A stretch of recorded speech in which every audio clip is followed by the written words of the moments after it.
Bismillahirrahmanirrahim. Rape criminal gets sentenced. Narrated by Wale Ibn Hajar. When a woman went out in the time of the Holy Prophet ﷺ for prayer, a man attacked her and overpowered and raped her. She shouted and he went off. And when a man came by, she said that man did such and such to me. And when a company of the immigrants came by, she said that man did such and such to me. They went and seized the man whom they thought had raped her and brought him to her. She said, yes, this is he. Then they brought him to Allah's Messenger sallallahu alaihi wasallam.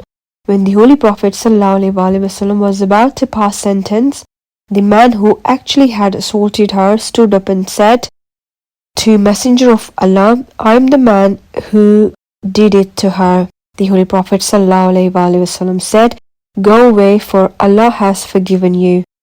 But he told the man some good words. Abu Dawud said, meaning the man who was seized, and of the man who had raped her, he said, stone him to death. He ﷺ also said, he has repented to such an extent that if the people of Medina had repented similarly, it would have been accepted from them. Abu Dawud said, Asbat bin Nasr has also transmitted it from Simak. Abu Dawud 4379. وَمَا تَوْفِيقِي إِلَّا بِاللَّهِ.